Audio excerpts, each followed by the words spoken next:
Bharatiya Janata party के लोग देश को तोड़ना चाह रहे हैं। भारत के असल देशभक्त मुसलमान हैं। राष्ट्रीय जनता दल के प्रदेश महासचिव सह विधान पार्षद सह राष्ट्रीय अध्यक्ष नाई महासभा आज़ाद गांधी ने एक प्रेस वार्ता में बताया कि भारतीय जनता पार्टी अब तक धर्म और समुदाय की राजनीति की है, देश को बांटने का काम कर रही है, समुदायों को बांटने का काम कर रही है, लेकिन कभी यह नहीं बता सकी कि आखिर उसके एजेंडे क्या है, जबकि देश में बेरोजगारी, भुखमरी और विभिन्न समस्याओं से देश जूझ रहा है। धारा 370, 3 तलाक आदि जैसे मुद्दे ही इनके पास हैं, इसके अलावा उनके पास कोई मुद्दा नहीं है।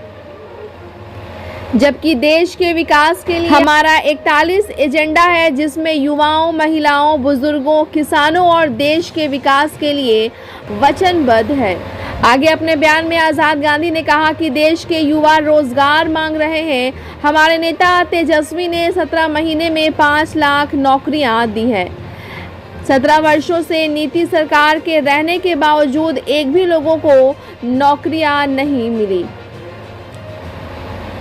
ब्यूरो रिपोर्ट, बिहार दर्शन। गठबंधन कह रही है कि साहब तमाम को हम जो है जितने भी पिछड़े हुए उसमें मुसलमान भी शामिल हैं, वो हम उनको ऊपर उठाने की बात कर रहे हैं। वो उन्होंने कहा कि साहब बहुत बुरा काम कर रहे हैं जो कि मुसलमान को ऊपर उठाने की बात कर रहे हैं। देखिए, मेरी जो सोच और मेरी जो समझ है, और हमने जो पूरे बिहार के भ्रमण कार्य में लगे हुए हैं, ये भ्रमण बता रहा है कि मुसलमान देशभक्त है। अगर कोई देशभक्त इस देश में है, भारत में है, तो वह मुसलमान है। फिर से एक बार बोलिए, क्या बोल रहे हैं आप? मुसलमान देशभक्त, असली अगर देशभक्त है तो मुसलमान ही है। मैंने उन बूथों पर भी देखिए, आप भारतीय जनता पार्टी वाले सुनेंगे तो फिर आपको तो क्या उससे हम लोगों को क्या फर्क पड़ता है? भारतीय जनता हमने यह भी देखा आप भी कहेंगे ये तुष्टीकरण की राजनीति कर रहे हैं आप। वो सब कहने दीजिए, उस सब से हम लोग को फर्क नहीं पड़ता। देखिए, 80 बरस की महिलाएं खटिया पर जो है लेट कर करके बूथ पर उसको वोटिंग करवाया गया। मुसलमान महिलाएं थी। हमने तो एक विकलांग महिला को देखा जिसका उम्र 85 बरस था।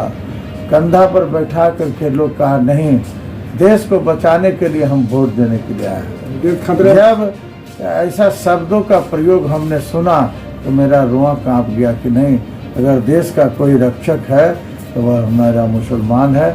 और अभी तक देश को उन्होंने ही संभाला है और आगे भी देश को वो लोग संभालेंगे। रामकृपाल यादव जो है, रामकृपाल यादव का देखिए, मुसलमान के खिलाफ विरोध जो है, हिंदू का वोट हमको मुसलमान के वोट से तो जीतते हैं। इससे कोई फर्क नहीं पड़ने वाला है। जेल भेज दिया।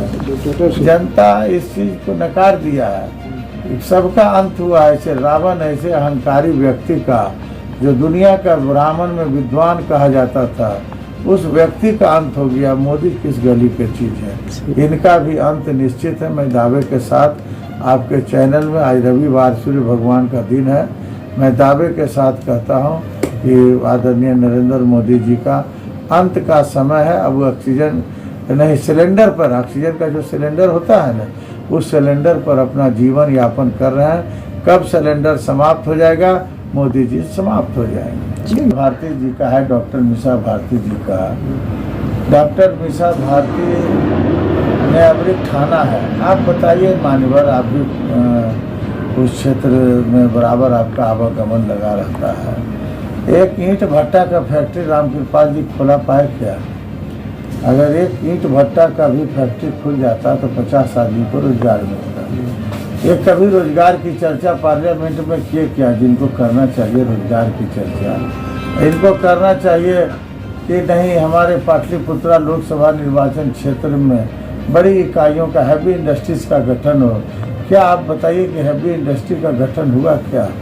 ये तो समझिए कि लोग अपना, जिनके पास पूंजी है, अपना पैसा से उद्योग लगा रहे हैं। सरकार का कोई देर इसमें नहीं है। क्या था उधर बनने का? क्या आपने पार्लियामेंट में आवाज उठाया क्या? इसलिए रामकृपाल यादव जी काफ़ी हतोत्साहित हो गया है। अबरी को कम से कम 3.5 लाख वोट से चुनाव हार रहे हैं, मेरा दावा है। लोकसभा का चुनाव 2 चरण खत्म हो चुका है और बाकी चरणों का भी इंतखाब होना है। इस पर इंडिया गठबंधन की क्या स्थिति होगी और एनडीए की क्या स्थिति है, इस पर थोड़ा सा रोशनी आप डालिए। देखिए, बिहार में 9 सीटों पर लोकसभा का चुनाव संपन्न हो गया जी। और मतदाताओं ने भी अपनी इच्छा जताई अपने लोगों को नेताओं के पक्ष में देने का।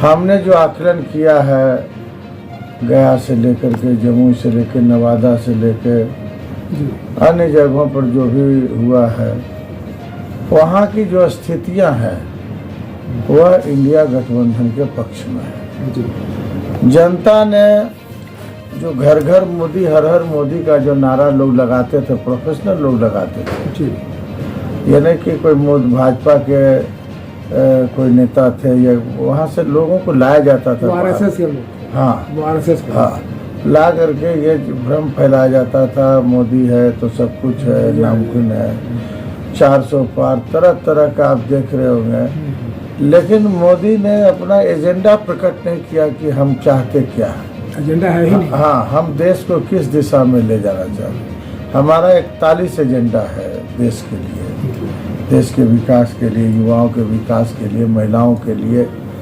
तमाम लोगों के लिए हमारे एजेंडा का कोई काट नहीं है। लेकिन मोदी जी का कोई एजेंडा नहीं। मोदी जी क्या कहते हैं, हमने 370 दफा को हटा दिया। अरे 370 बिहार में खाने का उपाय नहीं है लोगों को, यहाँ मोहताज है खाने के लिए। लोग कश्मीर में जाकर के रोजगार कर रहा है, मजदूरी कर रहा है, सऊदी अरबिया में जाकर के मजदूरी कर रहा है, और वो जम्मू कश्मीर में जाकर ज़मीन कहाँ से लेगा अखरोट का खेती। तो मुकेश अंबानी के लिए ये सब काम हुआ। जो 370 दफा जो धाराएं हटाई गई, समझे कि नहीं, ये 370 बड़े उद्योगपतियों के लिए, जो अडानी और अंबानी ऐसे लोग थे जो कि वहाँ व्यापार करेंगे अखरोट का, किशमिश का, सेब का, उन लोगों को मौका नहीं मिलता था वहाँ खरीदने का। ये लोगों को के लिए यह योजना प्रधानमंत्री ने लाया। प्रधानमंत्री कभी विकास की बात नहीं करते हैं। बिहार की जनता और देश की जनता ने समझ लिया कि मोदी ने हमको वादा किया था कि 2 करोड़ हम साल में लोगों को, युवाओं को रोजगार देंगे। कहाँ चला गया उनका रोजगार? मांग रहा है, देश का युवा मांग रहा है कि हमको रोजगार दो। अगर रोजगार नहीं तो गद्दी हटा छोड़ दो। अब लोग मंदिर है, मस्जिद है, 370 है, 3 तलाक है, ये सब पर लोगों का कोई ध्यान नहीं है। लोगों का ध्यान, जिस तरह से तेजस्वी यादव जी ने 17 महीने के शासनकाल में 5.5 लाख लोगों को नौकरियां दी, एक अच्छा अवसर दिया, कोई जात पात नहीं, कोई धर्म की बात नहीं, सिर्फ युवक को नौकरी मिला। लोग जो है, किसी की शादी रुका हुआ था, उनके कृपा से शादी हो गया। नीतीश कुमार जी को कहना पड़ रहा है कि नौकरी तो हमने दिया। तो हमारे नेता का कहना है कि आप जो है 17 बरस से क्या कर रहे थे भाई? जब आपने नौकरी दिया तो 17 बरस से आप कर क्या रहे? इस पर तो सम्राट चौधरी ने कहा कि हमारे रिजीम पिछली बार 17 महीने से पहले ये हम लोगों का प्रपोजल बनाया हुआ था, जो उसको इम्प्लीमेंट किया गया है। देखिए, किसका क्या कहना है इसमें हम गहराई में नहीं जाना चाहते हैं। जो अंतिम फल मिलता है, अब किसने कांच में पैर डाला कौन जानता है। अच्छा, एक और सर, जब अभी जो यहाँ पर कल के भाषण में आज जो है हुआ है कि जो आरक्षण विरोधी और ये अति पिछड़ा का हकमारी कर रहा है राजद, तो क्या कहना चाहेंगे आप? देखिए, राजद ही एक ऐसी पार्टी है बिहार में जो हमेशा आरक्षण की बात उठाई, लड़ी गई, समझे कि नहीं। दूसरा कोई पार्टी नहीं है। ये तो आरक्षण को ख़त्म करने वाले लोग हैं जो इस तरह की चर्चा करते हैं। आरक्षण को धराशायी कर देगा गरीब। और अभी तक इतने दिनों के बावजूद भी यहाँ गरीब और अमीर की बहुत बड़ी खाई है। जब तक आरक्षण के बल पर ही खाई को जो है पलटी जा सकती है, पाटी जा सकती है इस खाई को।